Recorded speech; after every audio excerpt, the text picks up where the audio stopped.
but it's okay. Everything's working at least right now. That's the positive. Yeah, it's recording things properly for whatever reason.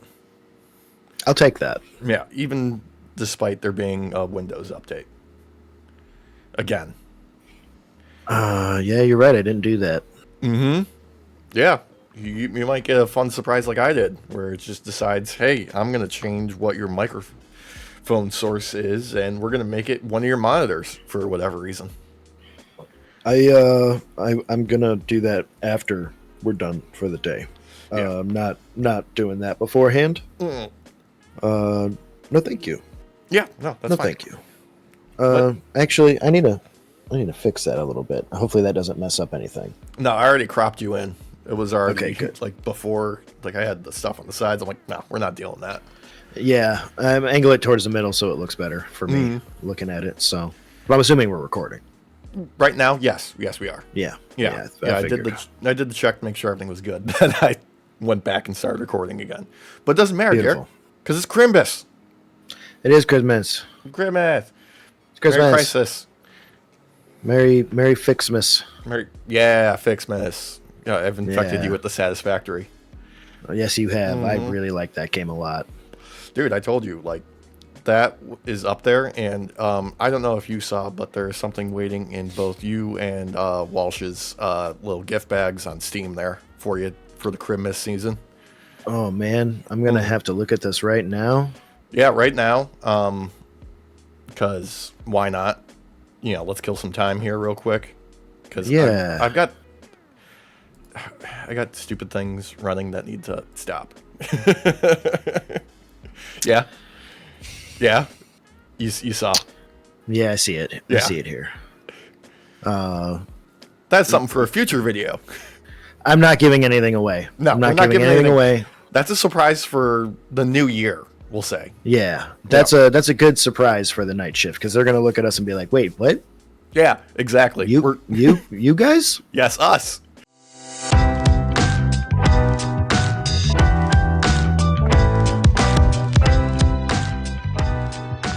Yeah.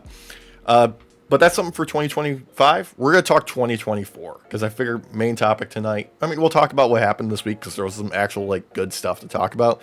But Yeah. I wanted to talk about like, okay, which wrestlers had the best and who had the worst 2024?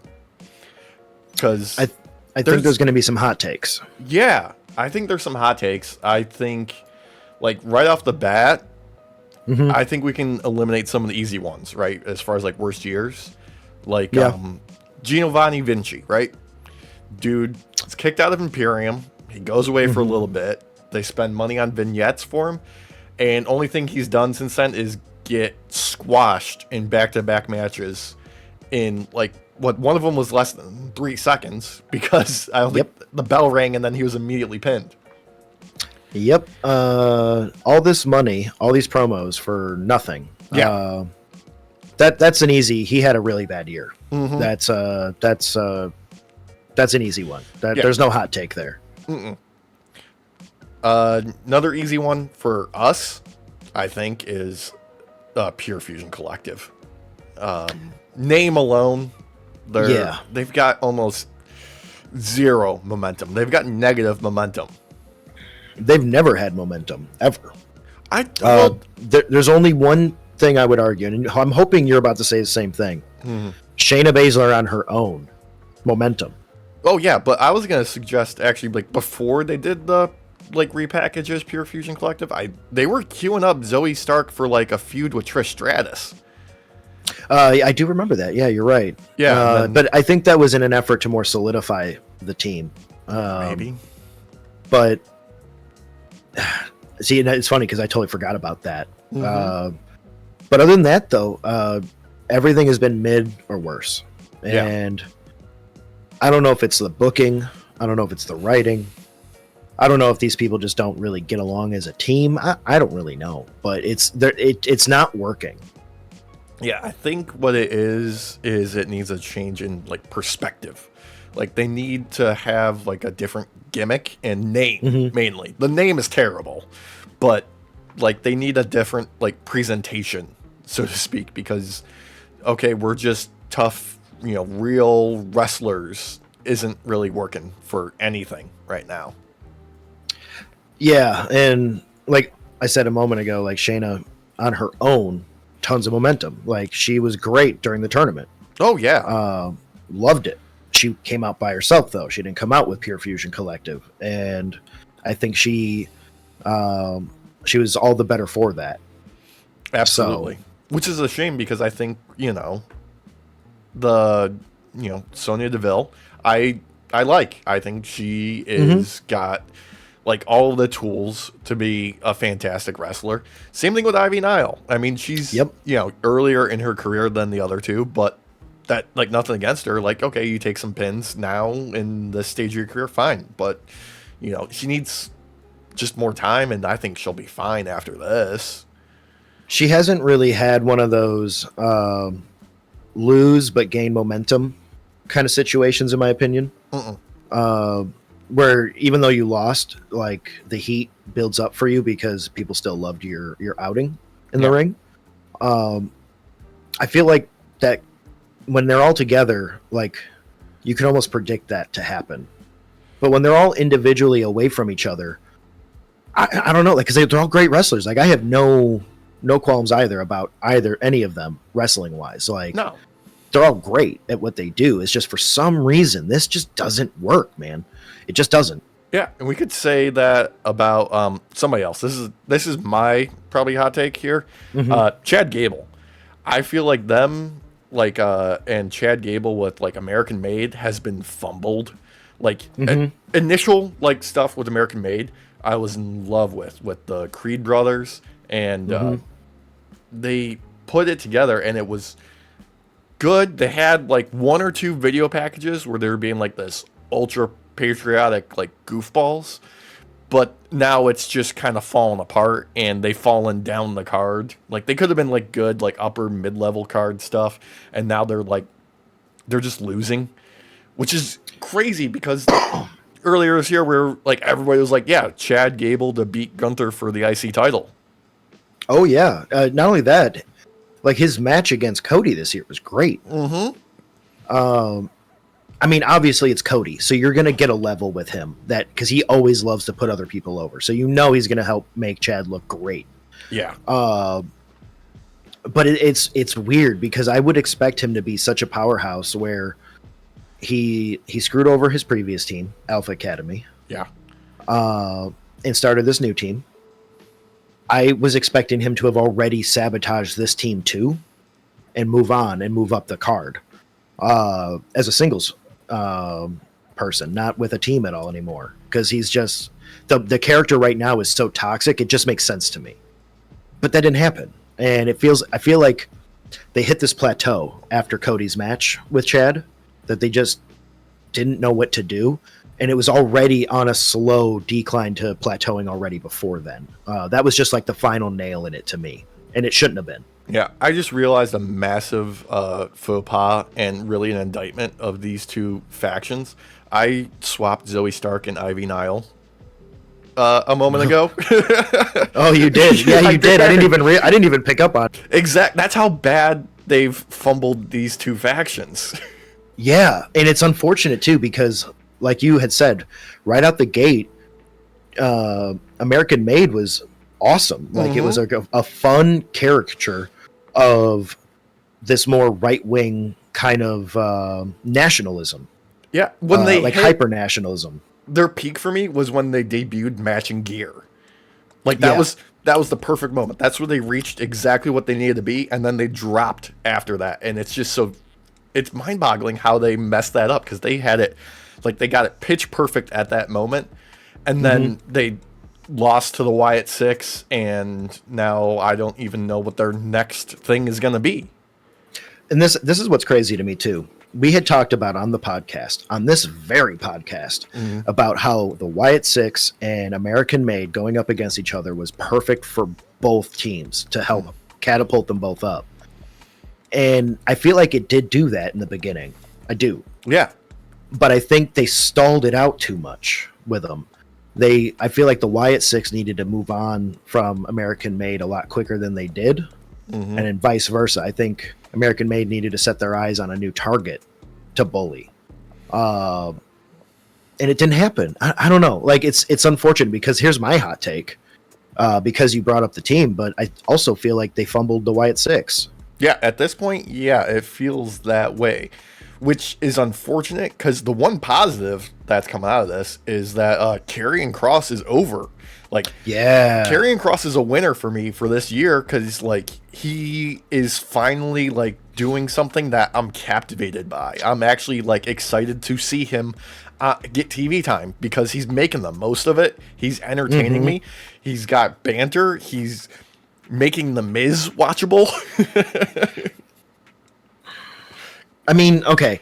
I mean, he is definitely utilizing The Miz to catapult himself. He is definitely standing on the shoulders while he drowns. Oh yeah. I'm okay with that because I'm sorry, Miz, but I could take you on.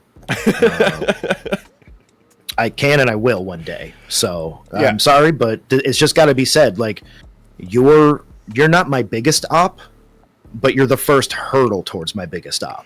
So Like, legitimately, Derek, I think you could take him simply for the fact that I think if you got in the real fight with him, he would be too afraid to hurt himself to do anything. I agree with that too. Yeah. I think he would immediately like cower. But even in ring, sorry, but Triple H can write any script he wants. Yeah. I'm pinning him. That's a shoot, I don't care brother. I don't care at all at how Triple H wants that match to go. I am going to pin him or submit him or make him go to sleep. Yeah. We're Chicago born, so we have an innate ability to channel our inner CM Punk. Oh man. So I didn't want to get to best years yet, so no, hold no, on we don't. CM No, Punk for yeah, right now. yeah. 'Cause- But I do agree with you, though. I think this is the beginning of something for Karrion. Yeah. Seriously, I agree with you. He's amazing on camera right now. He has this awesome way of being that like scary tough guy, but make it still feel comedic. Yeah. I think that's really hard to do, and I think that's like a talent that not many people have in the industry, and I think it's starting to get noticed. Yeah, which makes me happy. I think it's a credit to him as a performer and just being as funny as he is naturally coming through in this persona. And I'm excited for him because I always felt kind of bad because they pushed him for years under these different guises and gimmicks and nothing really connected and people didn't give a shit. But now it finally is clicking and it makes me happy because like he's been putting in the work. He's tried everything that they've given him, and it's not his fault that nothing landed. And probably it was a little bit of Vince, like trying his little Vinceisms and catering to his audience of one. But now that he's finally like getting somewhere with it, it just feels good, It does. Honestly, I wonder if they took the guardrails off a little bit with him and kind of let him do his thing more. Yeah. Because we've been seeing from other wrestlers, if they're allowed to take a little bit more control of their own character and kind of help it develop in how they feel it does, I think we've gotten some really good results. Cody's a great example. Oh yeah. He got the entire wrestling community on his side. Just by taking his character under control. Roman is the same way. Like, I'm not going to discount Roman either on that. He also has more creative control over his character, it feels like, but not in a way like the Hulk, like Hulk Hogan, like where you're unwilling to lose, brother. I'm sorry, but you're going to take the fall. It's in my contract. I'm going to go Hulk Hogan on The Miz, where I will decide how that match ends, regardless of how Triple H or the fans feel. I'm sorry. I'm a heel. Yeah, Miz getting the win, that doesn't work for me, brother. Doesn't work for me, brother. Yeah. Somebody else, just the biggest fumble of the year, probably, Odyssey Jones. Yeah. Okay. So none of these have been hot takes, really, in my opinion. They maybe for the night shifters or anyone else who decides to watch the video or listen to the podcast. Check it out on Spotify and Apple, iTunes, and whatever, and YouTube. Apple Podcasts is what it's called now, and wherever you get your podcasts, wherever your podcasts are bought and sold. Yeah. But I assume they're going to see some of these as hot takes. But I don't think anyone will disagree about Odyssey Jones whatsoever, because this has been nothing but a fumble from the very get-go. I mean, he was put in a prime location for the New Day heel turn, and just, my God, those allegations came to light. Was he actually charged? I don't know. But I don't know either. Gone like a puff of smoke in a fucking magic trick at Las Vegas. Yeah, and it really stalled out the New Day's storyline pretty hard. It put the brakes on that for a bit, as we saw. It had to go all the way up to the 10-year. But he only has himself to blame. This isn't one of those situations where you can blame the company, you can blame the writing. This is his own personal life bleeding into his work life, and he only has himself to blame. These type of allegations are not to be discounted. No. And for a company like the WWE, they do not want to be associated with that right now because of all the Vince crap. So, yeah, that's kind of crazy. Like, in that same light, something that happened this week was Lee Fitting from formerly ESPN, who is currently like the head of production at WWE, was apparently fired from ESPN for toxic and inappropriate behavior towards women. Yep. So, yep. We'll see what happens there. Well, and here's the funny thing, Alex. Yeah. ESPN has some history with this type of crap for a long time. Most major networks do. CNN. Fox News, CNN, MSNBC. A lot of these major networks have extremely toxic environments inside of them.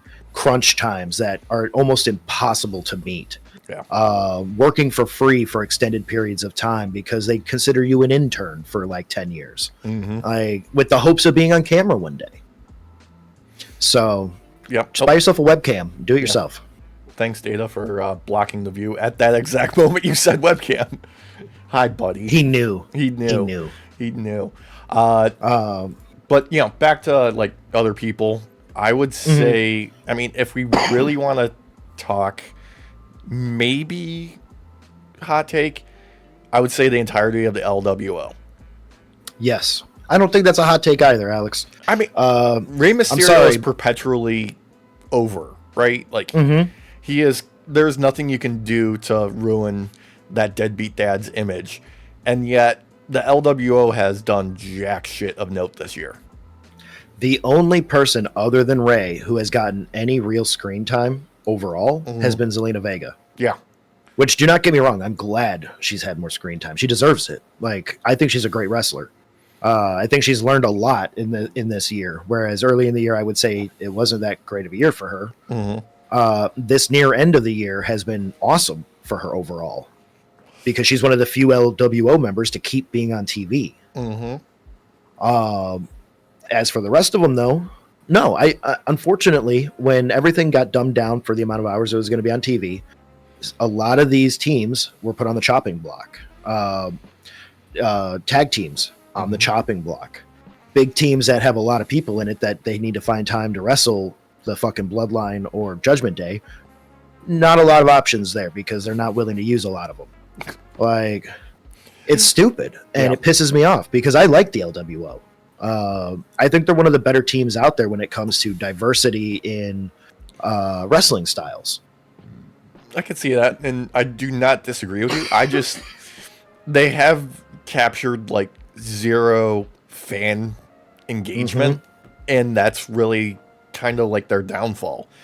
And it's crazy because how long has really the LWO been attempted to be a thing? For a while now. Yeah. For a while. Nothing like New Day, but it never reached New Day heights to begin with. No. Its most captivating storyline has honestly just been the Rey Mysterio, Dominic Mysterio storyline, which is really, in a sense, outside of the two teams. It's crazy. So, it's weird. And I don't like it because, like, they're great wrestlers.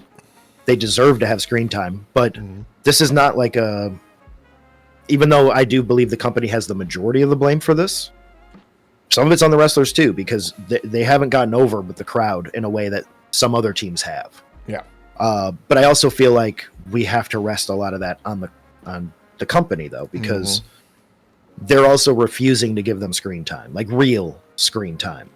So, yeah.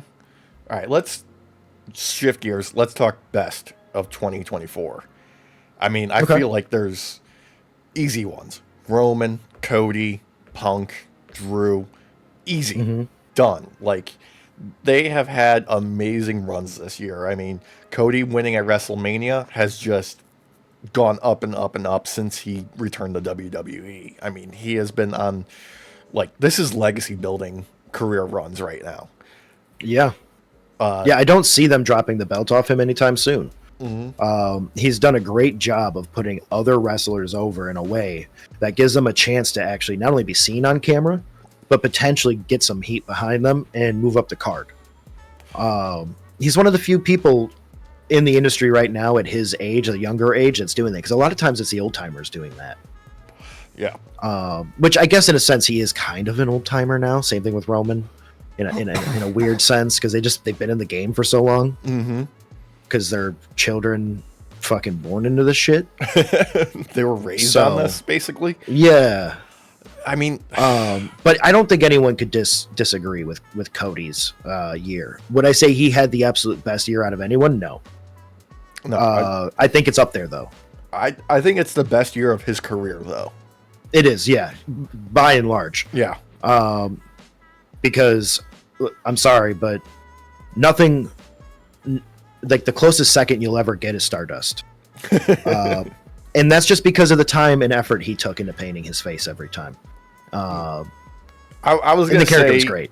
His initial run over when he was first let go from WWE back in the day, when he reinvented himself and just when he dyed his hair black to signify that he turned heel.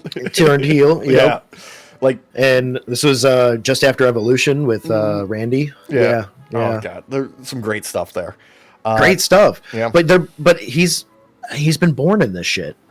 Not every wrestler was born into this. A lot of them came from different walks of life and happened to find that this was what they wanted to do. Yeah. No, like Cody's one of those guys that, like, even if he wasn't raised in a wrestling family, you can tell he was born for this. Oh yeah. You know? Yeah. He's so natural to it. It's like nothing. And I think that can be said about a majority of wrestlers. Yeah. Overall, they're born to this. It's just what level do they ever end up reaching? I know, and not everybody gets to reach the heights that they want to. But like Roman, for instance, I mean, he lost at WrestleMania. He lost the bloodline. He lost his tribal chief status. He lost his championship, and he's still like top of the card.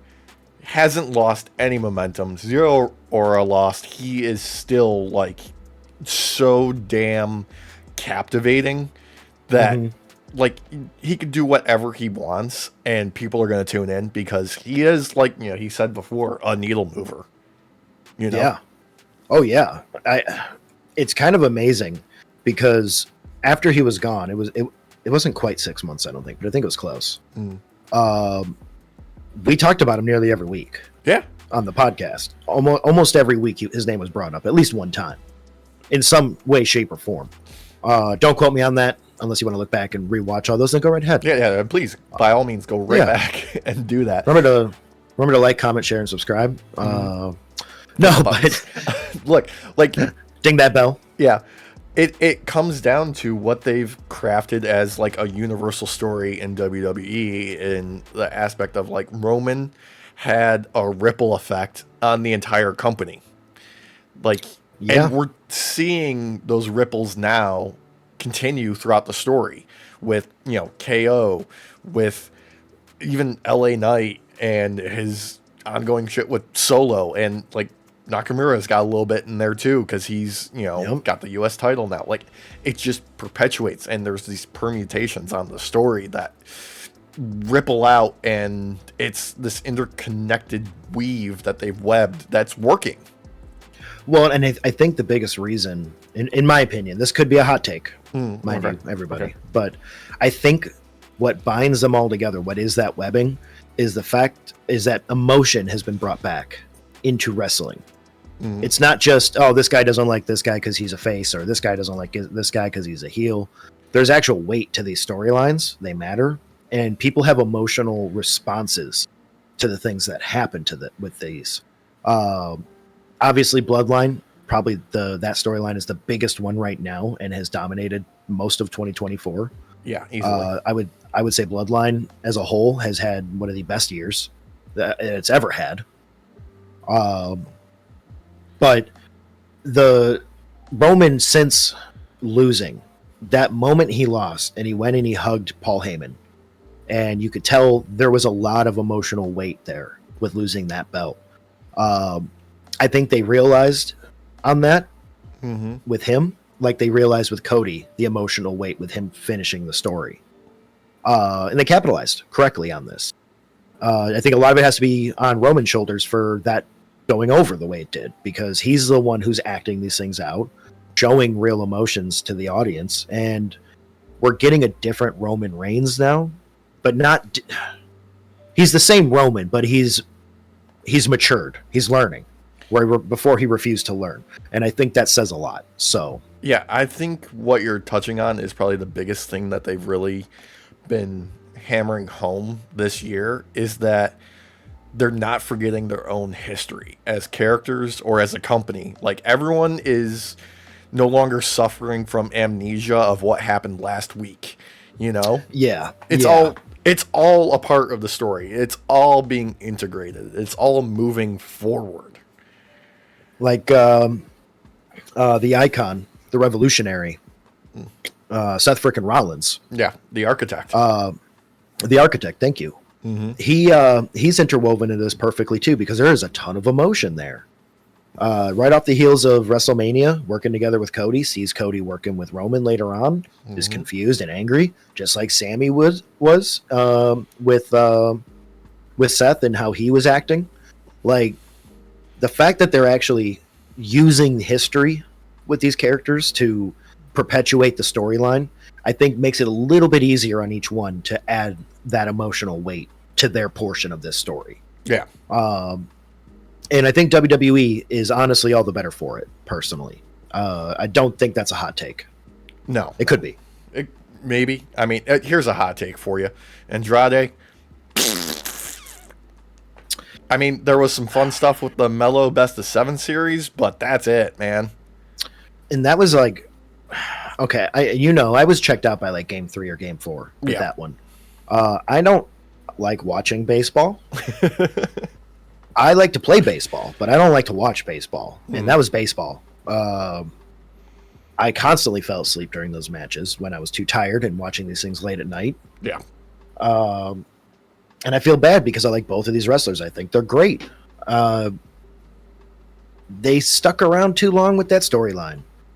And there was no actual weight behind it, unfortunately, when it came to Andrade going after the U.S. title against LA Knight. They just ended up becoming friends, and it's fucking annoying. Yeah. So, and for some reason, tagging with Apollo Crews this week.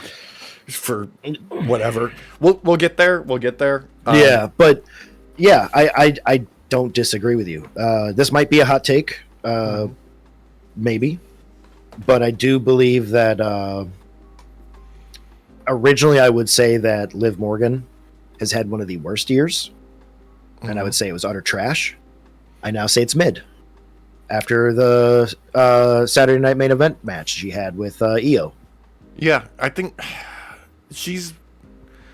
Liv's one of those people I want to root for, because she shows the potential. She shows it steady growth, I would say.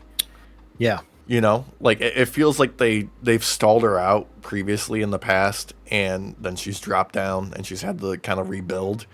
And it feels like she's okay. They're not going to do a rug pull on her at this moment, and they're going to, stay behind her. So it feels like she's finally like sinking her teeth into it for once.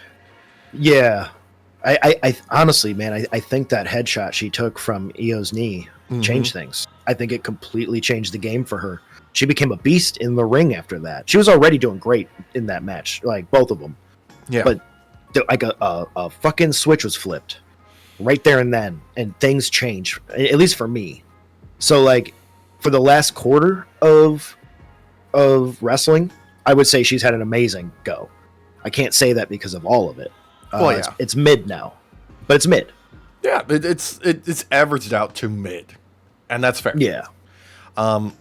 Somebody else I really want to say had the best 2024 is Swerve. Man, Swerve dropped the title and didn't, like, just like Roman, didn't lose any sort of fan engagement.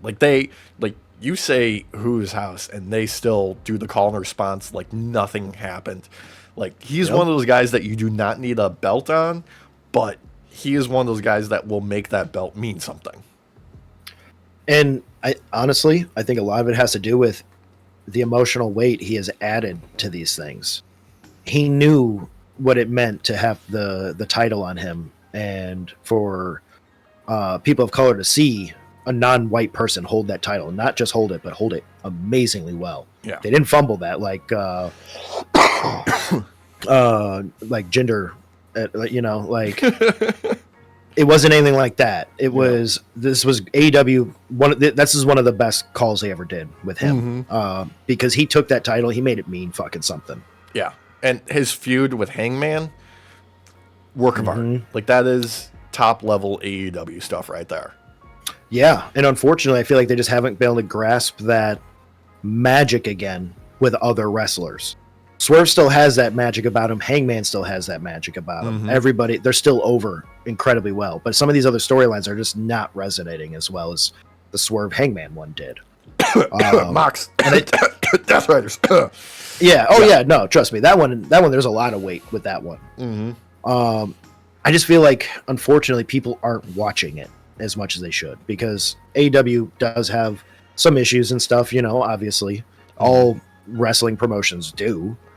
But they got some good storylines going on right now, and they have some amazing fucking wrestlers doing it. One of them, who I would say has had the best year out of anyone at all, Toni fucking Storm. Oh my God, yes. Literally, I think she, out of anyone in wrestling for 2024, she has had the best year. Yeah. That is my pick. I have zero disagreement, zero notes. Toni Storm, top level, easily, by any stretch of the imagination, any metric you put her up against. I think she's killed it, 100%. And unfortunately, for just injury's sake, I would have put Bronson Reed up there, just on improvement value alone, because he started out this year as nobody, as nothing, and he shot himself up to the main event very quickly. Honestly, I think it was that Rumble match he did that really started to sell it more, of how much of a powerhouse he was. The one where it took two people to take Omos out.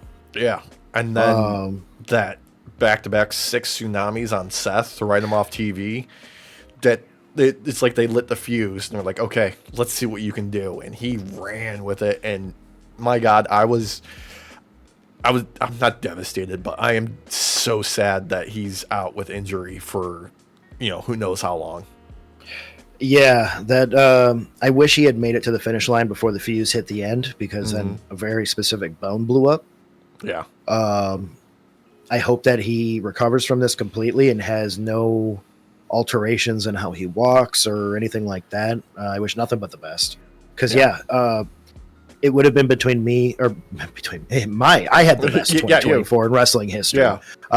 It would have been between Bronson Reed and Toni Storm for number one for me this year. But because of that injury and because of how Tony's return has been, it's got to go to Tony. Oh, yeah. Hands down.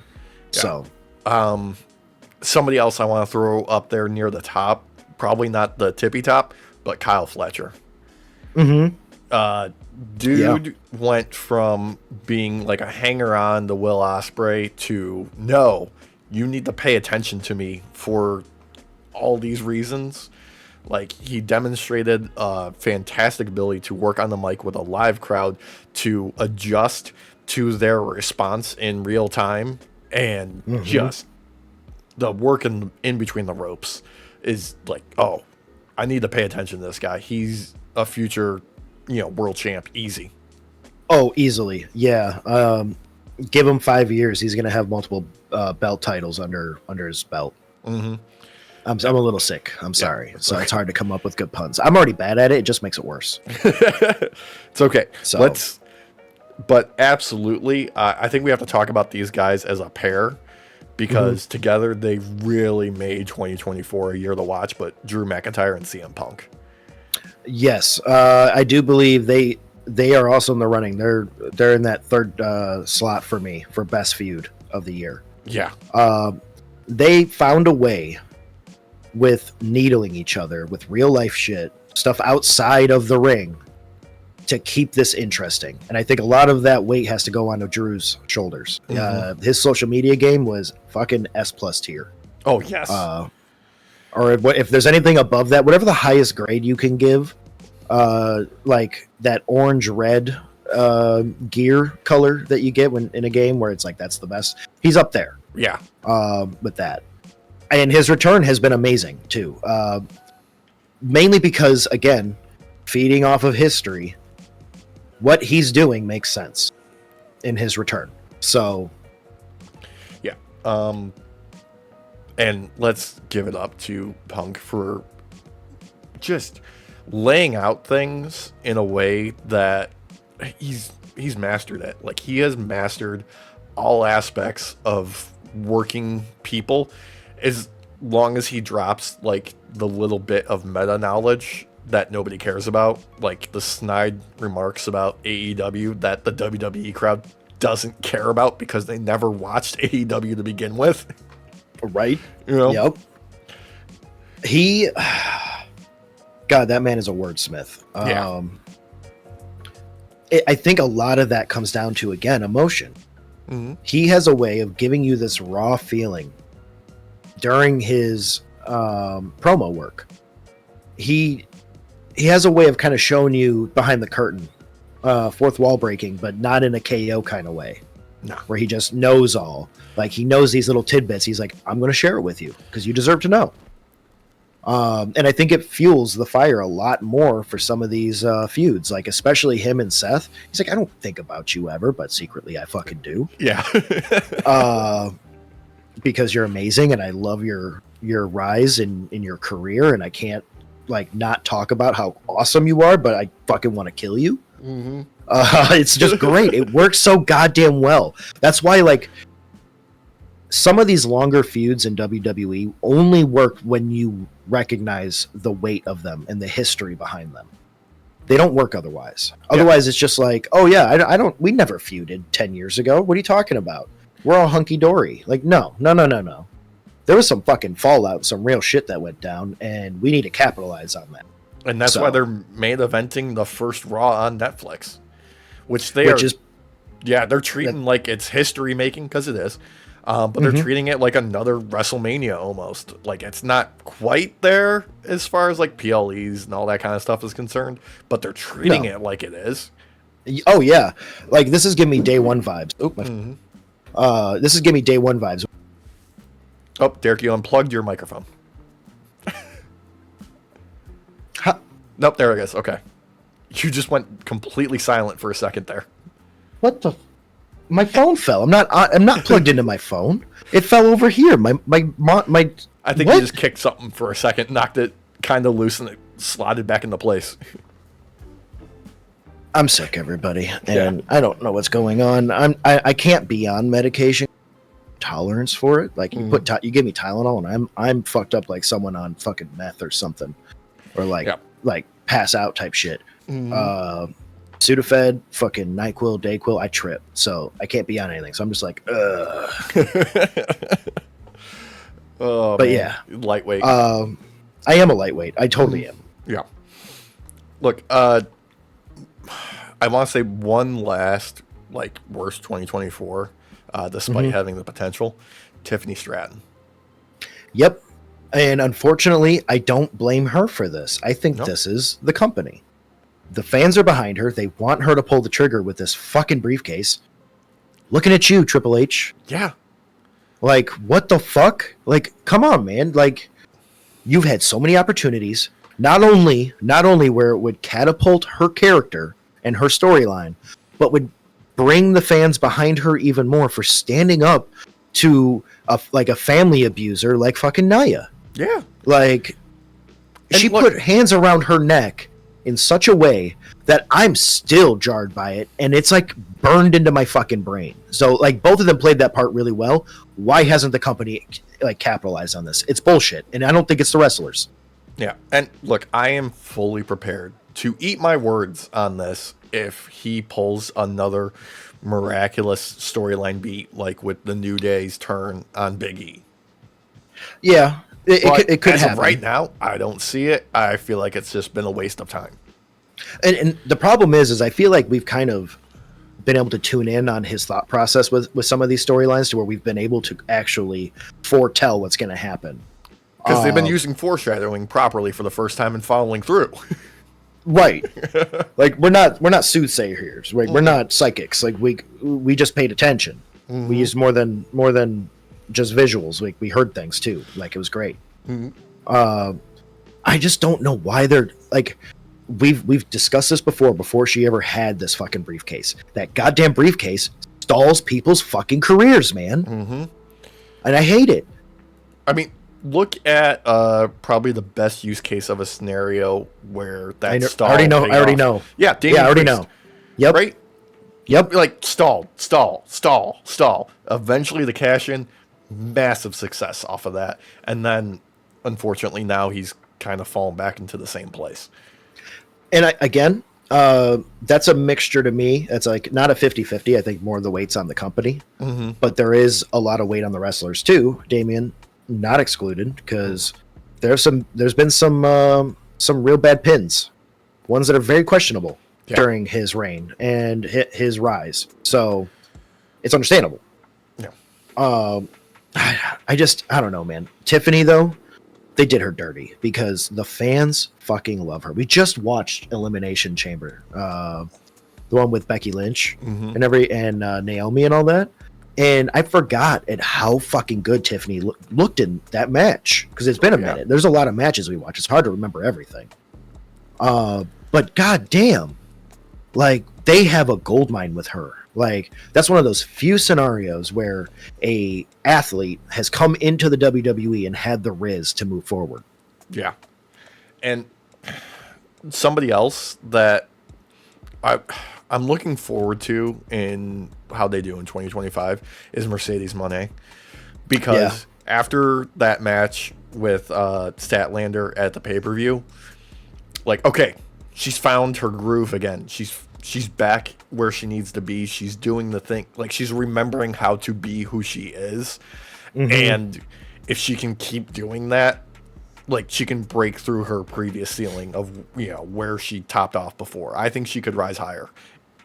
Oh, yeah. I think she has a belt collector run in her still. I agree. I think that this last pay-per-view match that she had was great. And it's kind of like how Liv Morgan. Whereas I don't know if I want to blame AEW necessarily. I know some of that weight is definitely on them. I don't know. I just think a lot of it's like just the fans not really being over necessarily as much as they should be. But yeah, I don't know. Like that's a tricky one. That's a tricky one. She's an enigma right now. But there's definitely the potential for her to remember like who she is. And then like I'm going to say that it's the meme for 2024, but 0 screen time, all the plot relevancy, Kenny by God Omega. Yeah. Goes on screen for other companies and builds heat for AEW. Yeah. Like, come on. Like, Kenny, glad you're starting to do better, brother. Glad you're starting to be able to get up and get around and everything. I'm so happy. Please come back fully and make my eyes feel better. Promo package for on Dynamite, just hyping up Kenny Omega. I want them to do more of that. Like, Kenny Omega is not the guy who believes in his own hype. He is the hype. Yeah.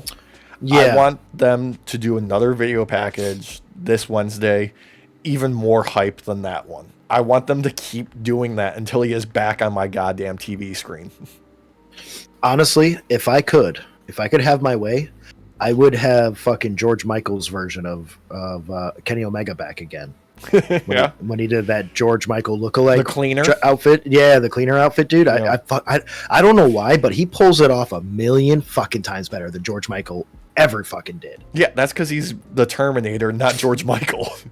I know, but let's be fucking real. That's George fucking Michael with his Yeah. curly ass hair and everything. There's no Yeah. Terminator there. No, there is. other than his moveset. Yeah.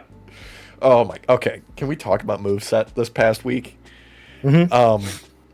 I think it started like a decade ago with Punk bitching about people using the word moveset. It's just like one of the little things that like annoys him. And for some reason that resurfaced this past week with Logan Paul faking retirement and Hangman going on Blue Sky and saying he hopes the next person who uses half his moveset isn't a terrible person. And then Kevin Owens saying he has the best moveset during the Netflix press conference. And then Dominic Mysterio topping it off with saying he's not afraid of CM Punk. He knows his entire moveset. Okay, so this is all a work. This is all a yeah. shoot. Everybody's trying to get under his fucking skin because they know how much this means to him. Yeah. And honestly, I think I know why, Alex. What? Oh, I'm all ears. If you check out, audience, Night Shift, our 1v1 me in AEW's fucking game, that if you want to call it that, Barely a game. we put on the match we always wanted to fucking see that we Yeah. never got to see. Yep. You know, Kenny Omega versus fucking CM Punk. And what happens? I fucking come out slapping you as CM Punk. They made him a goddamn slapper. There's no punches. There's no elbows. He's just in there, in there, in there, in there. Oh no! Oh, Even his fucking signature when I did the taunt for the go to sleep to you, they made sure that fucking animation took like 10 seconds longer than fucking Kenny's fucking point the gun and fucking go, bro. Like, what the fuck? They were like, fuck you, Punk. You know what? Fuck you. You're in our game? You don't do punches no more. We're giving you the slap move set. We're giving you you're a slapper now. Every move, slap. Every move set, slap. slap. Oh, what did you want to kick? Another slap. You're slapping. You're not kicking. You're slapping. Do a jump kick? Those are your hands now, brother. You slapping. You slapping. Oh, good. I think that's a great way to lead us into actually like this week in wrestling. So we had Raw opening up with Punk calling out Seth. And for the first time probably ever in this back and forth between them, Seth didn't interrupt him with his music hitting as he's trying to talk, and instead starts from somewhere in the arena chanting CM Punk along with the crowd. And then what was that? I know I'm paraphrasing here, but it was basically like, I'm trying to see what people see from the crowd here, and all I see is a massive asshole. Yeah. Yeah. It was something like that. Yeah. Yeah. I gotta believe that this is a little bit of another needle at Punk. This is not how it was supposed to happen, because Punk kept saying like, you're supposed to be interrupting me now, like basically giving up the game, like this was the cue. What the fuck? I think this is theory crafting. I think this was done on purpose to get under Punk's skin, and it was not thought of, or at least wasn't told to production until the last minute. Yeah. At least I want to believe that, because the way it was handled was amazing. Normally he interrupts him mid-sentence. He just waited. Yeah. He just fucking waited. I had no idea he was in the crowd until the camera finally went to him. Mm-hmm. Fucking hilarious. Goldmine. Fucking goldmine way to start Raw. Like, serious. Easily one of the highlights of Raw in general, I would say. Like, probably the best way they could have started it. There was a great line that Punk had about, like, just because you grew up idolizing me and put on a pair of wrestling boots does not make you CM Punk. Just, yeah. Oh. Yeah. And then Seth with, like, the fact is this fan still has more WrestleMania main events than you. I mean, that's a fact, Phil. Yeah. Using the government name. His government fucking name, dude. He means business. Yeah. And that the funny thing is that's one WrestleMania main event, really. Like as far as like a solo act goes, like yeah, the tag team. So he gets like 1.5, but that still makes it hurt that much more. Yeah, I like Seth has taken a page out of Punk's playbook.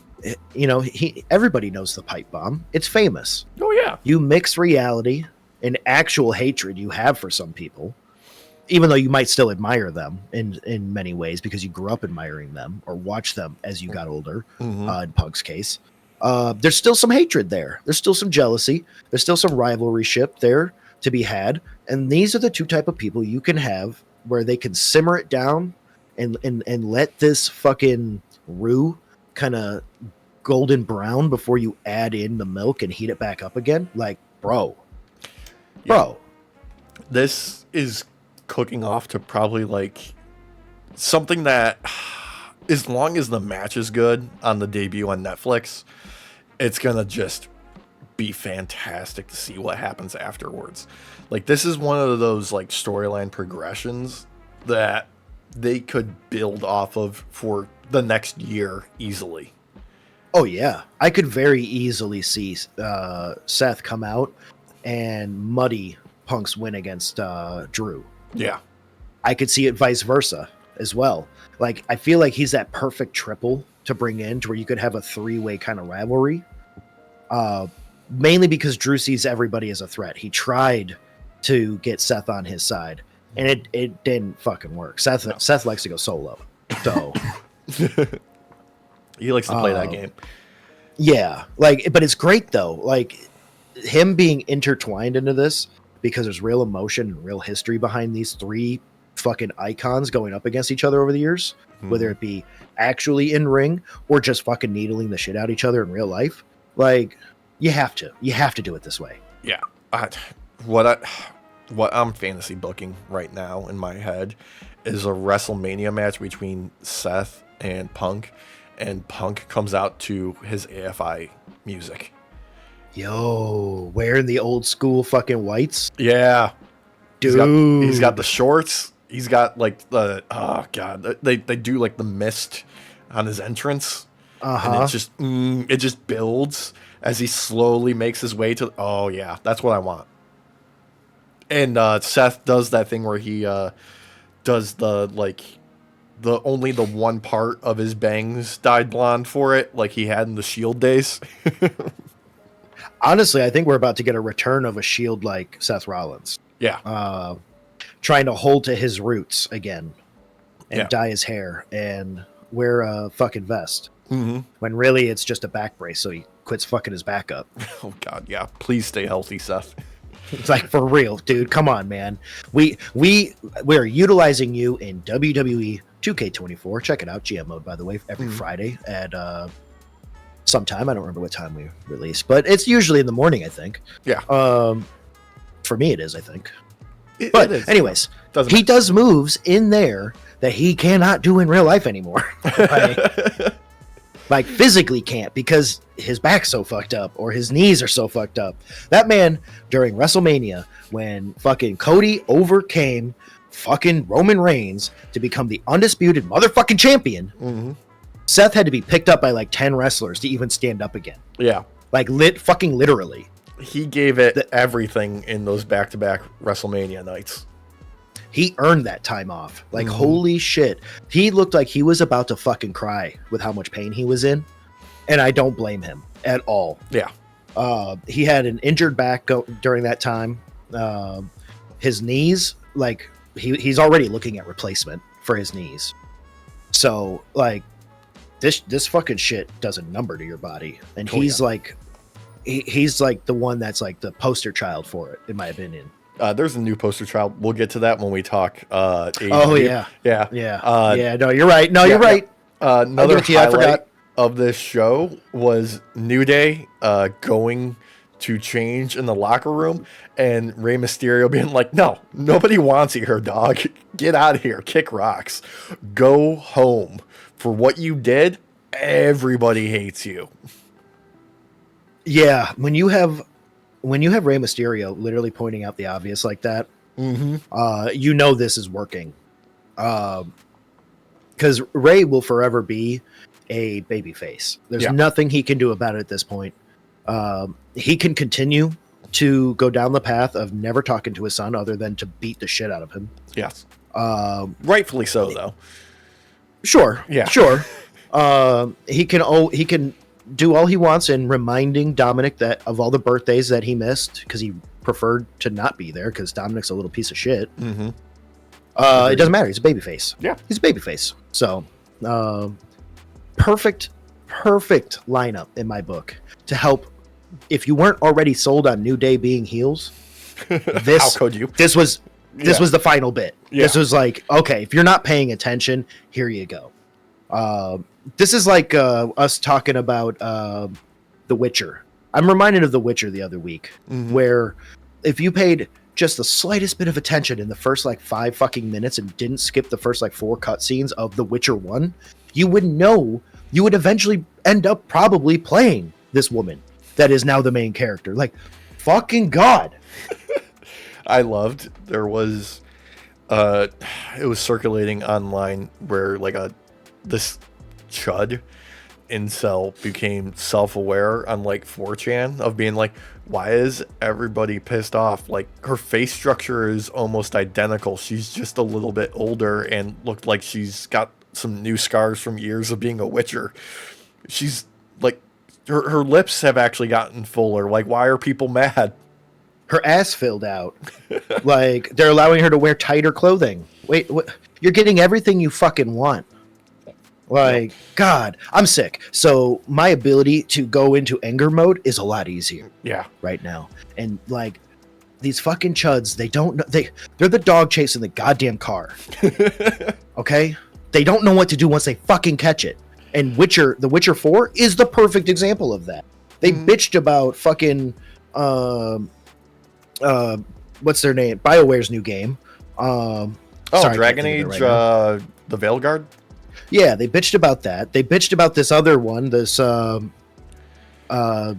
Protocol game where the girl has a shaved fucking head. Oh, the new Naughty Dog. Naughty Yeah, Dog the new game, Naughty Dog game. Yeah. Thank you. I couldn't remember. There's so many things that have happened in the Yeah. past few weeks. But and they bitched about that. She's conventionally fucking attractive too, by the way. So they could fuck right off. Have they not seen Sinead O'Connor in the 90s with a shaved head? Fucking gorgeous. Are you kidding me? Fucking what's her face in fucking Alien? Oh, A yeah. strong female lead with a shaved fucking head. Are you kidding me? Dude, it's the fucking meme of like, don't ask us questions about the media. We didn't watch and or read it. Mm-hmm. We saw a headline and moved on. Yeah. Anyway. Woman has shaved head. Me angry. Yeah. Moving on, leaving those guys in the past. Yeah, fuck you. We got a teaser for something, and everybody's like, "Oh, dude, it's Penta." Oh yeah. Yeah, like very cryptic, just a 0, and it's Penta. I really hope they utilize him as he was back in like Lucha Underground days, where he was freaking terrifying, just breaking people's arms with zero hesitation or mercy. Yeah, I'm excited. He is one of those that really kind of sets the standard when showing how brutal a move can look like in your move set. Yes, in your moveset, yeah. Got the best moveset. Got the best move set ever. Don't tell MJF that. Yeah. Last thing, though, is War Raiders in a freaking hilarious match taking on Judgment Day. And I think this is like, their 3rd title defense overall. Yeah. Just dropping them very unceremoniously because Judgment Day's turned into a joke. Yeah, honestly, I think this right here was the company saying we're about to kill Judgment Day. Yeah. We've been talking about it for a while, how Finn just, even though he's kind of in control now, he just doesn't like it. So I feel like all of this is going to implode, especially now that Liv actually starting to look fucking great out there after that Io Sky match. Yeah, and having some pretty hilarious banter and just digging at him. Was like, when we listen to Finn, we win. That's what we did. We listened to Finn. We won. Uh-huh. Yep. I honestly believe they're starting to capitalize on something we brought up like 6 months ago, where she was going to go in and destroy Judgment Day. Yeah. I think this is it. She doesn't need them. No. They don't need each other anymore. Like- After Rhea and Damian left, to me, they were the glue. They were the most important part of it. I mean, I think Dom has done fantastic with whatever they've given him. And I really, really loved Rhea's line about him being a chicken strip slut. That popped me. That got me so goddamn good. That was all right. You got a little, put that on chub there. Yeah, put that on a t-shirt. Oh fuck yeah! Are you kidding me? That probably already is. Mm-hmm. She's good at fucking one-liners though. It's the Australian in her. Oh yeah, They're just like the Brits. Like they're perpetually sarcastic, even if they're being completely serious. So the level of banter is next level. it is. It really is. Yeah, I'm excited for Liv going into 2025. I feel like we're starting to get something where there's real weight behind her reign now, because these constant facings with Rhea now have not been her running away. Mm-hmm. She has stood up to Rhea each time. She doesn't rely on the others in that moment either. She stands up to Rhea face to face. I think we're getting a different Liv, and I think 2025 will be a great year for her if they continue down this path. Yeah, absolutely. But let's shift over to Dynamite, because the shift and changes at AEW at the tail end of this year give me hope. This move to the smaller venues is starting to pay off. It's starting to reflect in hotter crowds, in a better environment, in a better TV presentation, and it's selling more tickets again. Yes.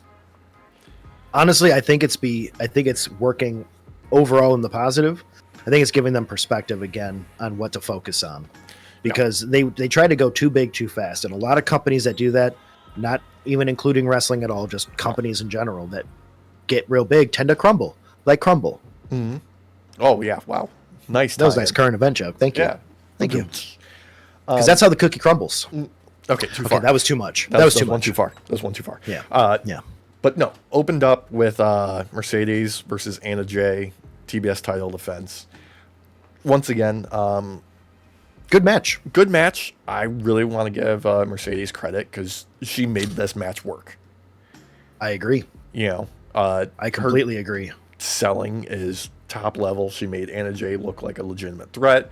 It was fine match. She elevated it, in my opinion. That's just what it is.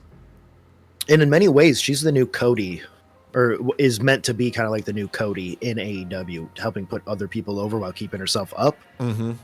I feel like she's getting into that rhythm now where she's actually achieving that, where Cody lagged out in AEW and felt like to the mid card and everything. Yeah.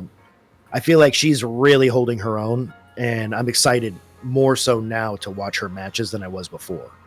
Kind of like Liv. So exactly. But yeah, the little bit of extra flair she was putting in there, the extra bit of selling she was doing, top level. Like, okay, yes, keep this momentum, keep doing this type of stuff. It's working. Please don't, tumble down again. Don't get another injury. Don't do any of that. Just keep doing what you're doing. We're happy for you. And give her a third fucking belt. Like, let's start this fucking belt run now. This belt collector run. Like, especially in time for fucking Kenny to come back. Mm-hmm. Like, it could inspire him to go after multiple belts as well. And we could get multiple fucking belt collectors that fucking hit. Yeah. Like, come on, let's do it. It's time. Let's roll.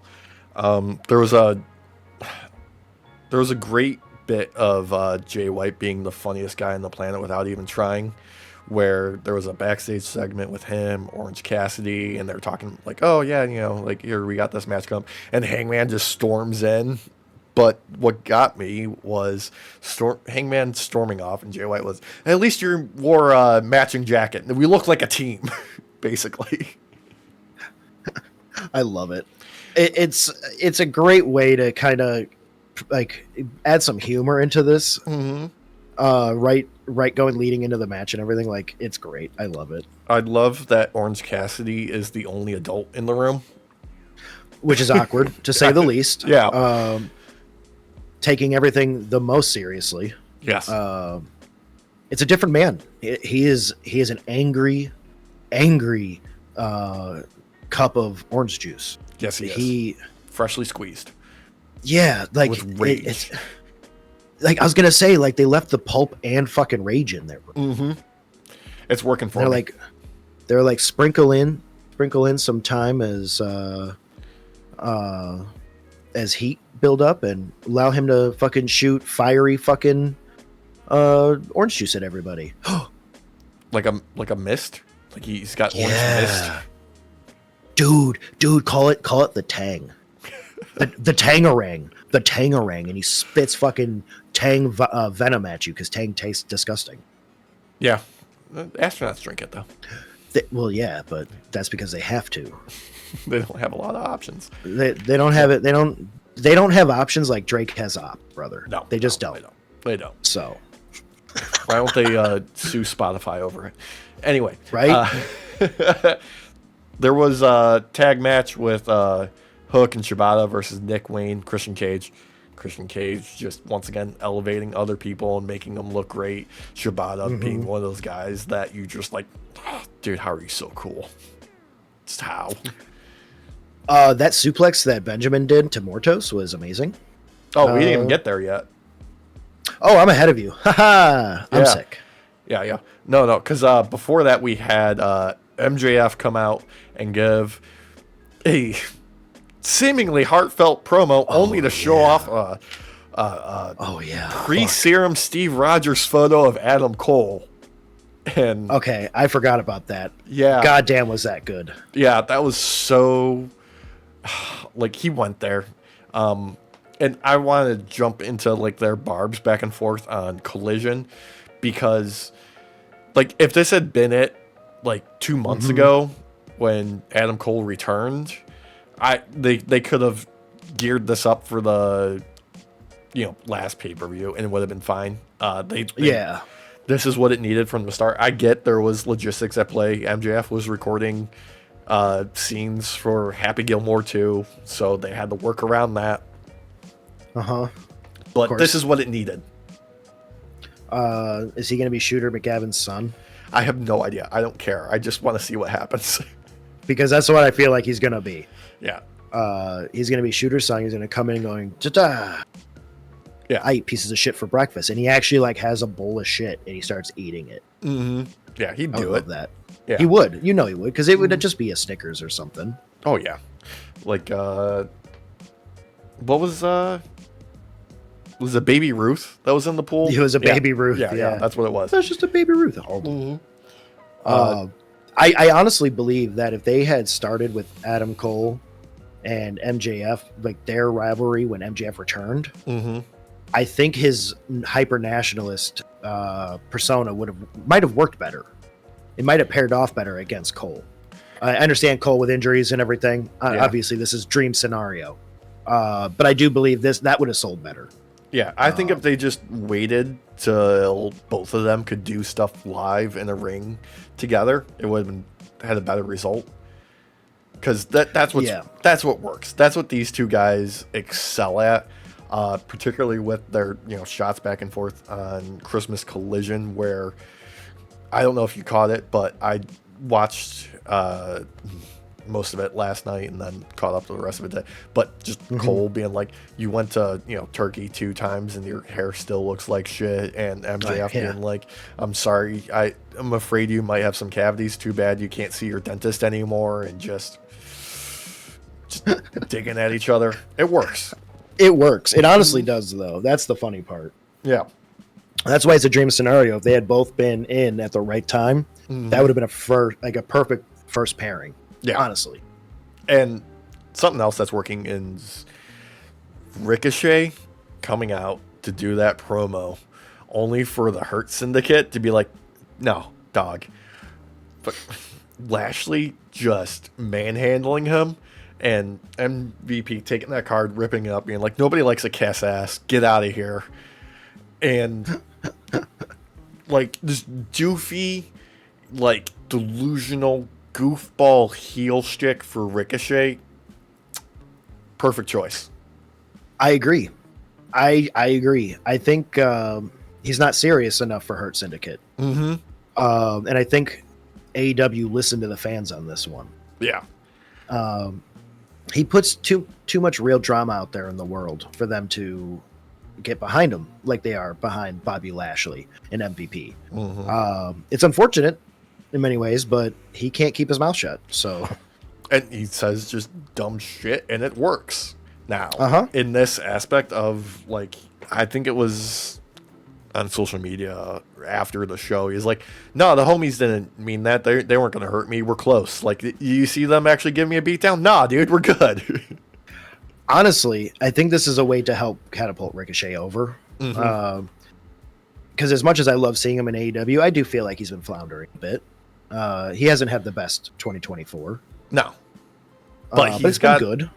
There's promise there. Like, he's figuring out stuff and it's clicking, and I am happy that it's working because you know what? Like, yeah, you can do stuff like in between the ropes. What else you got? And he's starting to show like, okay, I'm taking who I am as a person and turning it up to 11, and that's what works the best for most wrestlers. It does. Yeah. It honestly does. Someone who doesn't really need to be their true self, or if they are, then this is terrifying, but Mortos. Yes. Now we're at that point, yes. Because yeah, Shelton Benjamin stays in the ring because he's got a match with the Beast Mortos for, they're in the Blue League, yeah. Yeah. Dude. Beast Mortos. Dude. God, so cool. Shelton Benjamin looking like he hits harder than he's ever hit before in his career since he came to AEW. It just kills me. Dude, this was a match he needed. Yeah. Like, Mortos comes out, and ever since I saw him go up against Ricochet, I've fallen in love. Yeah. And this match is no exception. Mm-hmm. The dude is catapulting right now. He's got so much heat behind him, at least for me. Yeah. I know he lost to Shelton, but this is one of those like momentum in the loss.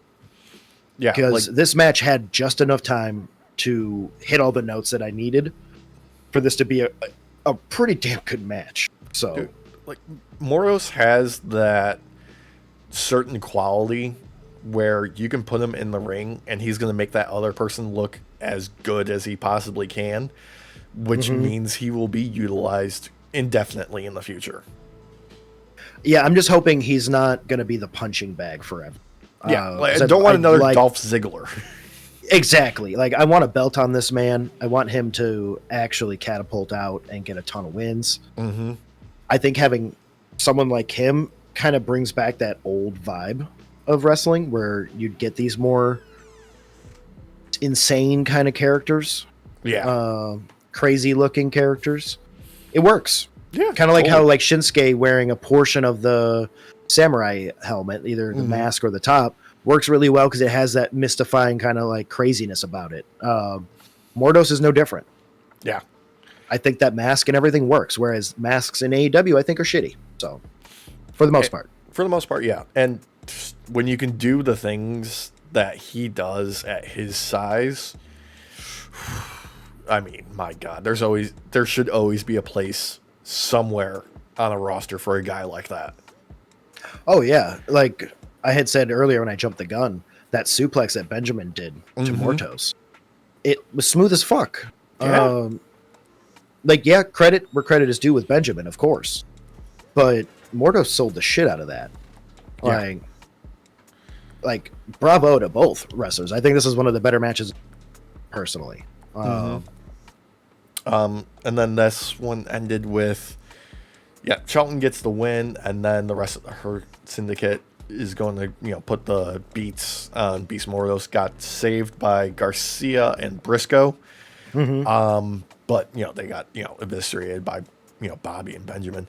And then MVP handed the TNT title to Shelton, giving us a clue to hopefully his near future. Because, yeah, I want that. I want that too. Yeah. Mm-hmm. I think it's the right fucking time for it too. Oh, yeah, absolutely. Quickly followed this with RJ City interviewing Tony Storm, desperate to figure out what the hell is going on with her, and her giving away, like, my God.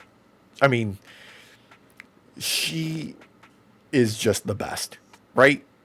Like, yeah, you said that, like, top of the year for 2024, but this is one of those things where it's just like Tony Storm could, she's making something that didn't work for her earlier in her career work for her now because she's just got that much better. I think part of it is, I know we've been talking about history and emotion and the weight that comes from those two things. Her doing the exact opposite, flipping the script and pretending like her previous career, like her time in her career has never fucking happened. Yeah. And she's just debuting for the first time now. She fucking came out the other day and said, "I'm all elite." Yeah. Sold. Fucking sold. They posted on their social media after Wednesday, like behind the scenes of this interview, and it was like her staying in character like the whole time. Like after they cut the interview, she's like, "Yeah, do you guys need some help like packing this gear up or anything? I'm here to help. What can I do? Hi, how you doing? I'm Tony Storm. Nice to meet you." Well, gotta give her credit because you never know if there's another camera rolling, and it's better to stay in kayfabe. Yeah, dude, she's doing such phenomenal stuff. I love it. She makes it believable too. That's what's great about it. It's not only funny, it not only works, she makes you fucking believe it. Like, she's a fucking powerhouse. Yeah. Whether she's on the mic, whether she's in the ring, 2024 hands down goes to Tony fucking Storm. Yeah. I love like no one else. The little things she's doing, like the slight pauses, the little thing with her physicality where you can see like there are cracks in it. As far as like, okay, something more is happening with her. She's not just like erased her entire identity. There's more to it. There's little clues. She is a android, Alex. Oh, okay. Unfortunately, she touched a power line and she's still rebooting. Okay. The memories are stored. They just aren't accessible yet. I thought you need were to complete make a about 10 reference quests. To that new Megan Fox movie that looks terrible. Oh God, I don't even know what that is. Yeah, it's like she's a robot housekeeper that comes in and steals the family from the wife or something like that. What was that movie where she was like a serial killer? Jennifer's Body. Yeah, that is one's this just another? Is this another Jennifer's Body, but just bad? No, it might be even worse than that. Oh God. Okay. Yeah. At the very least, Tony's doing it right. Yeah. Because my theory is that she's a robot, and we're just waiting to find out that she's a robot. Like her face popping off, and she has a metallic skeleton underneath there. Some crazy ass shit. It doesn't help that I watched like a clip on YouTube Shorts where this like anime dragon crocodile dude ripped the face off of some lady who liked to wear a skull on her head to be menacing, and he just exposed her real skull by eating her face off. That's kind of in the brain, but it makes sense. I think she's a robot, Alex. Yeah, you know who probably does have a robot skeleton is Darby fucking Allin. After that's guaranteed. Yeah, after that match, main event, Gold League, Will Ospreay, these two, Jesus. Number one, you get to make Ospreay look like a fucking powerhouse because of Darby's size. Yeah. He's normally a high flyer, doesn't look as strong, but this was a night to make him look fucking strong. Like, so there was an aspect of this where Darby was like, "Oh, I think people forgot that I can actually wrestle, and I'm not just a guy who does, crazy shit for the sake of it, but also I'm going to do that crazy shit too." Well, because you have Ospreay there who can not only do the crazy shit as well, but knows how to take those type of bumps where it's still safe for everybody. Yeah. Because they're both used to that. And I mean, this was a great fucking match, Alex. Oh my God. Like the one sequence with the Code Red countered the Styles Clash into the Code Red with the hidden blade in between, like butter, like melted butter. These two. Oh yeah, the Scorpion Death Drop was great. The coffin drops he did. Yeah. Okay. Number one, that coffin drop on the apron where he somehow hit the edge, but also fully like on his spine, and the sickening thud. I have never he's done that bump before, but I don't think I've ever seen him bounce like that or make that sound before. And it was one of those times like, my God, he's dead. He's killed himself. Finally, he's done it. But instead, he got back up. When he went through the glass during Sting's retirement, that was not nearly as loud as this bump. Oh my God. Yes, more devastating looking in many respects. What didn't have the sound quality that this bump had. No. I thought he died too. I was like, oh fuck. Oh shit. Why is this on TV? And then the Styles Clash from the apron to the floor was... Oh, yeah. Yeah. Like, I love... I think it's Kevin Nash, or maybe it was Stone Cold, who's been attributed to saying it, of like, if you think you're going too fast... Or actually, it's probably Triple H. What am I thinking? If you think you're going too fast, you need to slow down. If you think you're going too slow, slow down even more. Because that's what Ospreay did in this moment, where he had Darby in position to take it on the apron, and then he paused and looked at the floor, and he gave the fans time to recognize what he's thinking in his head. They were able to internalize it too, in order to get that moment and that reaction just right. I mean, they literally started chanting, "You killed Darby." So, yes. Yeah. I would say that fucking Styles Clash was devastating. Oh. And yeah, him giving himself a chance to actually think about it, it did a lot of wonder. Yeah. Sometimes with someone like him and someone like Ricochet, things happen too quick for people to keep up. And it reminds me, actually, not to stray off topic, different show that we're never on. It doesn't exist anymore. It doesn't exist anymore. Yeah. But he that stuff there reminds me a lot of Bruce Lee, and Bruce Lee having to slow himself down for the camera so that the audience would actually know what the fuck he was doing. Yeah. It's very much Bruce Lee vibes, and I think it's all the better for him to sit there and kind of take a moment. Yeah. So, I mean, straight up, this match was so good, it killed the main event. It did. I agree with that. Simply because everyone was too exhausted from being on their feet, from the emotional whiplash, to even keep up with what happened with Death Riders versus Jay White, Orange Cassidy, and Hangman. Because my God, I agree. I do want to say though, Hangman forever being just phenomenal, having the moment of being like, no, I'm not getting what I want, I'm leaving, only to come back just so he could try and kill Moxley. Yeah, I was gonna say he has not given up the crazy eyes. I don't think we're gonna see a less crazy Hangman Adam Page anytime soon. Yeah. Not until Moxley is taken care of. The promotions for this match, he's giving crazy fucking eyes, like he's about to murder someone. And you know what? Wouldn't put it past him. I will say though, Mox did a throat jab to Orange, and honestly, for a moment, I thought that was real. You know, okay, so I thought it was real. Did you catch any of Collision from the weekend? I watched highlights, yeah. Okay, did you see Claudio hitting Darby with the brass knucks? Yes. Because that looked like he straight up knocked him the fuck out. Like, there was flush contact. He put everything into making that punch look like it fucking killed him. Well, it makes me wonder if what those are made of too. Yeah, because I don't think I've ever seen the brass knucks hit that good ever. Yeah, never. I I honestly, I think they're foam It's with only, with a good paint job. yeah.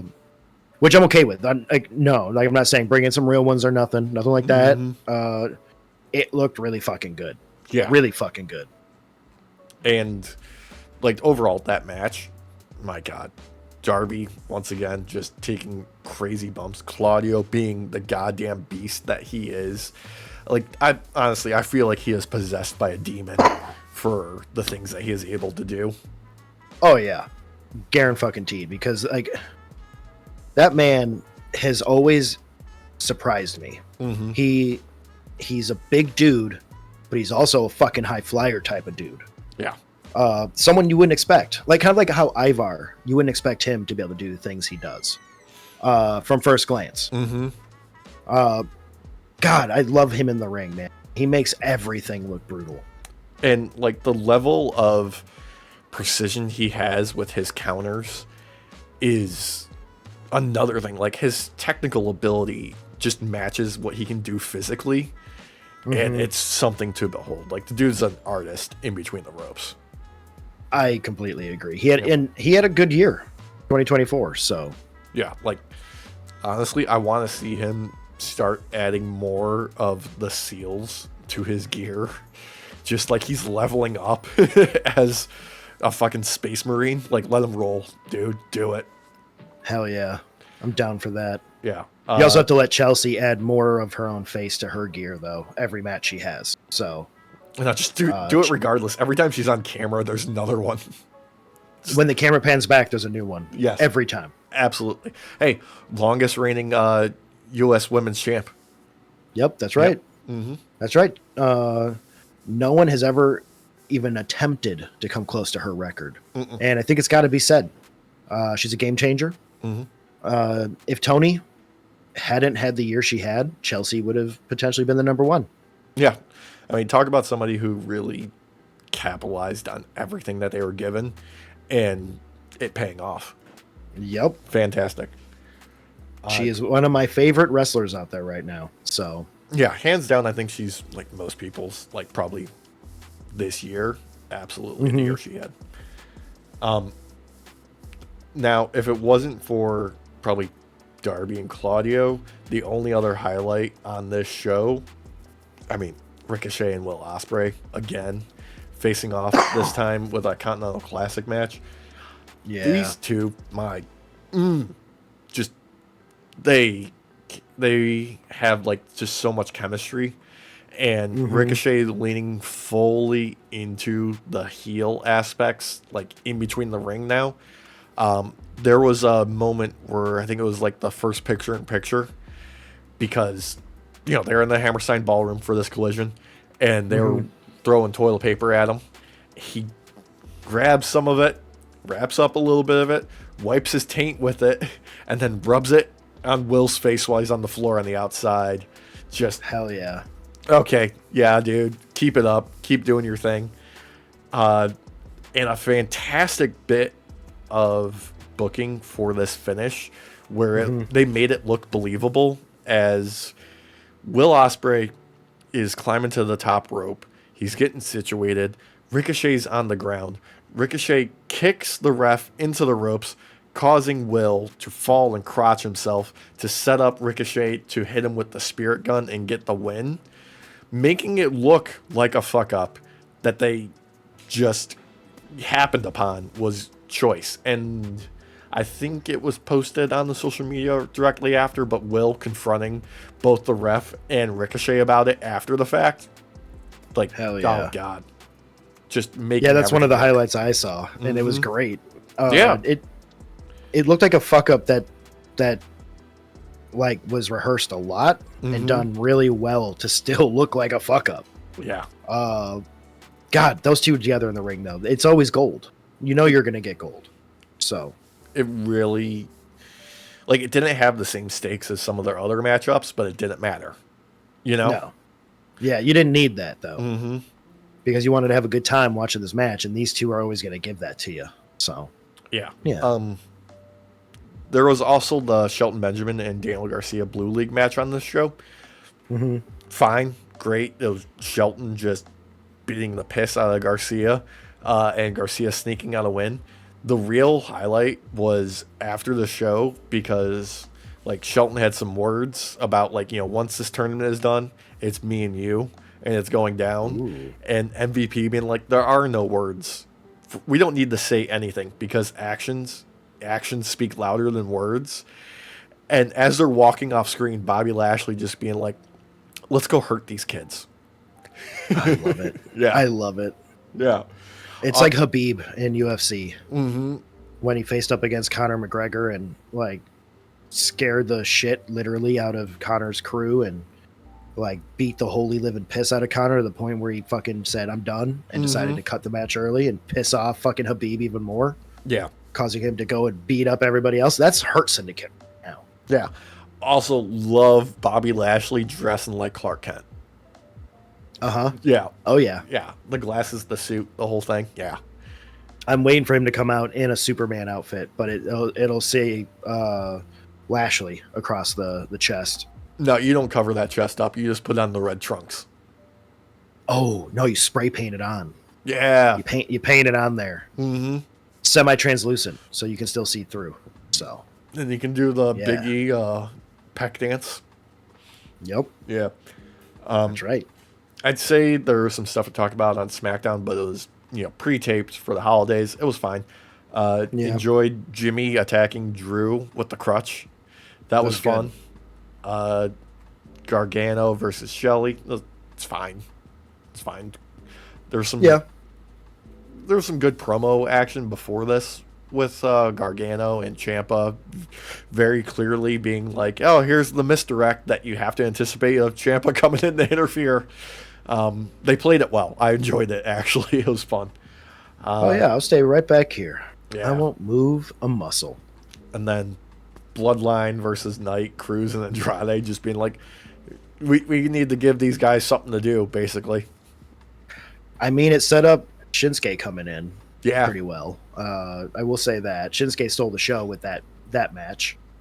Or at least he stole the shine for everyone in that one. Yeah. Definitely a highlight right now. I'm totally over with Shinsuke. Mm-hmm. Him, LA Knight, Andrade, he's pretty damn good at this wrestling thing. Maybe they should do more with him. Maybe. Maybe.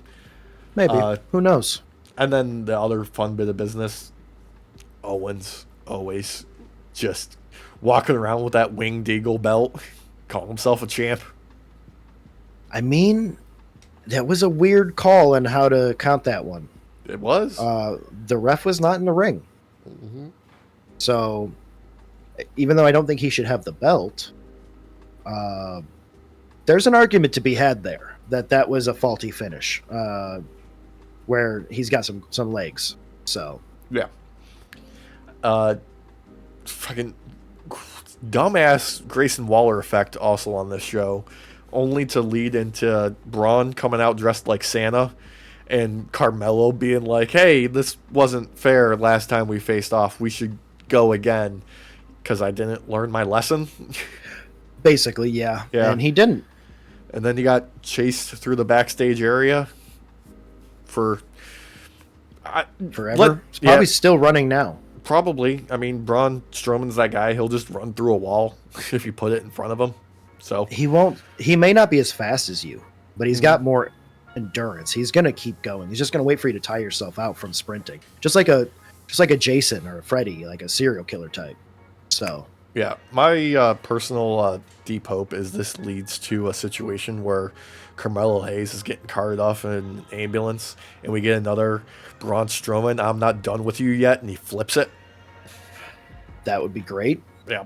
I still feel like we're about to get a team up from these two. Mm-hmm. They're gonna realize they have the same enemy. I don't know. There's just like a wind in the air about it. Those two are great on camera together. I love it, and I'd like to see more of that. Yeah. I want them to keep that Braun Strowman rampaging beast energy. Not only that, how fucking adorable was it when he came out with the Santa bag and we're all waiting to find out what little gifts and trinkets he has in there, Yeah. and he can't help himself but throw every shirt like the farthest distance anyone's ever fucking thrown an open shirt in their life, because all of them, not a single one was wrapped up properly. They all came undone, but those things fucking flew. He had to stop throwing to hand someone something close and still overshot them. Like, it was wild, and he was so fucking happy. It was one of the most adorable moments on WWE. They need to capitalize on him more, because he has fucking range, brother. Yeah, he has fucking range. Braun Strowman's one of those guys that's had like a really up and down career. So whenever he is doing well, I am so happy for him. Because when he's not doing well, he's doing dumb shit like control your narrative.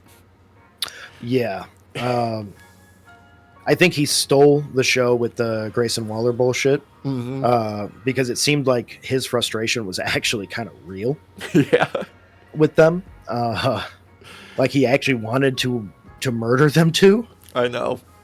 But it was so funny because like they ruined his cute moment, and so he couldn't forgive that. Nope. Which is smart, because fuck those two. Fucking moveset stealers, brother. Dude.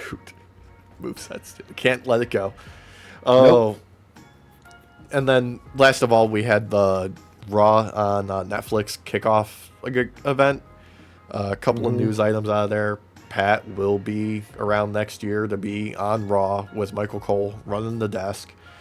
Logan Paul continuing his biggest heel in the business attempt by revealing he's not retired. He's going to be on Raw. And so, yay. I don't think those boos were heel boos, like for a heel normally. Those were actual, like, we fucking hate you, Logan Paul. You are poisoning children with your fucking faulty ass fucking bullshit. Oh. What was that? Oh, that was a Walsh. Oh, that was a Walsh. It's some bullshit. Walsh just in time to wrap up the podcast with us, because I gotta give props to the person in the crowd who, when Logan Paul said he's been watching Raw every week, just shouted at him, "No, you don't." Yep. Again, not real heat like in the wrestling sense, like you would expect for a heel. This was actual hatred, like real hatred for this motherfucker, which I feel every day. Yeah, this is the embodiment of this generation's X-Pac go away heat. Yeah. Honestly, if given the opportunity, I would box him. Yeah. I would beat the fuck out of him. It's actually warranted instead of just people being tired of him. Oh, yeah. He tried to say he could take on his brother. I'm not going to sit here and say his brother is like the best boxer in the world. Natural talent, though. Natural talent. I don't think he could actually truly beat his own brother in a boxing match. He couldn't beat me. I can guarantee it. And I've never done like a fucking certified fucking like match that gets recorded. I know I could beat his ass. I box every day. You know what? I think people would actually pay to see that. I would pay to watch me beat his ass. Ooh, can I be your Mickey? Just in the corner. Like, you got him! You got him, kid! You have to wear a beanie. You have to wear a beanie and you have to wear suspenders, and you have to have a white towel that's perpetually covered in more and more blood every time the camera cuts to you. Yeah. You act like I don't have that in the closet. And then in one of the sequels, you get a robot butler. Yep. But yeah, I would beat his ass. I would totally beat Logan Paul in a fight. For sure. That dude does not know how to actually fight. He only knows how to do fucking scripted events. And even then, he's fucking bad at it. Well, so maybe we'll get lucky and Gunther will beat you to it. I'm hoping so. Yeah. I'm hoping so. I'm hoping Gunther ends his career. Because I would love to. Hell yeah. I'm going to say it right now. Any night shifters that also watch Logan Paul, let him know. I'll fight him. I would love to fight him. So, come on, Logan. Actually, let me show you what your brother refused to show you last time. What's that? He's going to end his own career with lawsuits first. Not holding back. Yeah. Not holding back.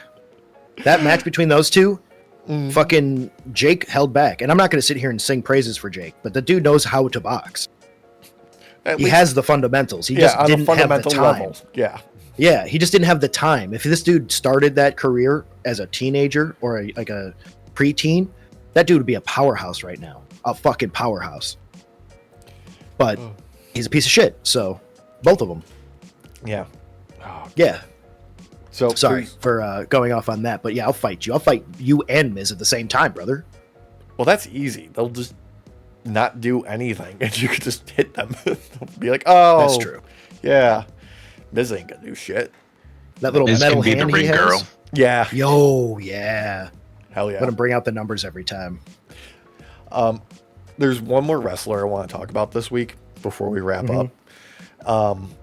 This is indie wrestler. Apparently, credit goes to Cocaine for this. The Kane spinoff that is all white and throws cocaine in wrestlers' faces. There's a gentleman going by the name of Stephen Flow, whose entire gimmick is Pearl Jam's Even Flow with the words replaced with Stephen Flow. That's actually what where my brain went, and I was hoping you were gonna say that. Yeah. I was like, that sounds like fucking Pearl Jam song, and then Yeah, you dude. said it. Yeah. So, all the fucking momentum to this dude. Let him ride this gimmick to the end of the road.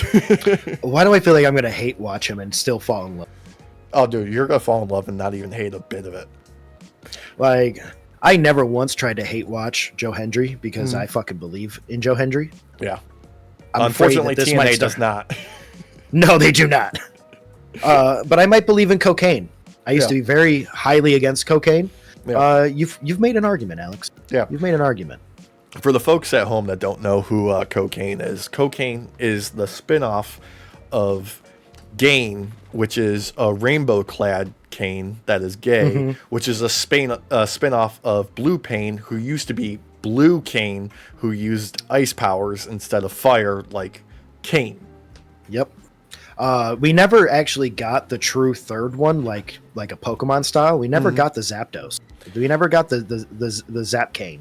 No, I and feel we like still, you guys are telling me about the new Mortal Kombat coming out. very close. Yeah, we're still missing Thun Propane too.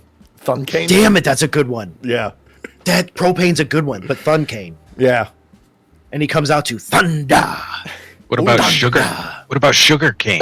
Ooh, I like that one. Too. Ooh, and he comes out to Sugar, we're going down swinging. Yeah, that works. Just starts Yeah. throwing Tootsie Rolls into the audience. Or 50 cents candy shop. Yeah, Yeah. brother. Yeah. Have 50 Cent come down with him and the Yeah. game, because apparently they made up. So Oh, good for them. yeah. Yeah. Yeah. But never insult. I'm not going to insult 50 Cent. I still listen to 50 Cent, even though I don't agree with him coming after Kendrick Lamar. You don't go after 50 Cent. He's a natural fucking bully. Trust me, I'm easy target. I make fun of myself. That man will literally destroy my self-esteem worse than I ever could for myself, and I'm really fucking good at it. So 50. Yeah, the pettiest guy in the game, all for him. That motherfucker bought all the front row seats for fucking Ja Rule's fucking comeback concert that was like cheap as fuck because it was on Grubhub or Groupon. And bought the front row, like the first 4 to 10 rows or some bullshit. But he financed an entire documentary about Diddy and the allegations against him. Come on. It's been in the works for a decade or more. He's just been writing little notes, just writing them down, waiting, getting interviewers. Getting I mean, receipts. Speaking of which, fuck you, Drake. You tried to pull a 50, and you're buying seats out of Kendrick's fucking Toronto show. Can you stop fucking colonizing, brother? Can you come up with an original fucking idea? 50 did it first. Yeah, like- you can't. What the fuck? Like, dude, I'm not black. Obviously, I am a white man. Wait, I am wait. simply a visitor for the culture. You know Wait, what I Derek, mean? Are you like Paul Wall, who had to have other kids at his school inform him he wasn't black? Yes. Yeah, because I had no idea. I never saw a mirror. Didn't exist. Didn't exist. I wasn't allowed. They were bad luck. Mm-hmm. You could see Beetlejuice and fucking Mother Teresa in there, and they wanted to, fucking provide you fucking religious health care. Fuck that. Okay. I'm sick. All right, night Yeah. shift. Yeah, let's give Derek a break. Let's wrap it up. Thank you so much for joining us. Happy holidays. Fuck you, Drake. Merry Christmas. Fuck you. Fucking asshole, Happy you piece of Hanukkah. shit. This Merry motherfucker. Kwanzaa. Happy New 50 Year. Cent did this 15 fucking years ago, okay? Like 15, you can't help but fucking colonize. You were from Canada, bro. You ain't nothing special. Fucking Canada said no. We don't fucking want him. And America was like, nah, we're good. No, like, they just wanted wheelchair Jimmy. Fucking brother, like I would be more accepted in Compton than fucking Drake. I could walk around easily. That motherfucker's got a target on his back. Fucking deserved, by the way. That's another one. You know what? I'm just listening out all my fucking ops today. You know what, Drake? I'll fight you too. Let's do it. You'll get some publicity that's not as bad for once. You'll get embarrassed, beat your ass, but like, still. I mean, he's used to getting his ass beat. Come on. He is used to a pounding, bro. It's basically Wonder Bread at this point. Fucking like, you remember like when we used to play paintball and you had to replace the O-ring all the time on the fucking CO2 container? All the O-rings, Derek. All the You had to O-rings. replace Not just the all the one. O-rings. Not just the one. If you ever like go back and look at your old equipment, like your old, because they don't use CO2 anymore, but if you go back and like rip the thing off and look at that O-ring and how fucking like stretched and used and brittle it is, that's Drake. Thank you so much That's for joining Drake. us. We'll see you next time in the new year. 50 did it first. Sorry, okay, I'm actually done now. Good night, everybody. Good night, everybody. Buenas noches, night shift, and fuck you, Drake.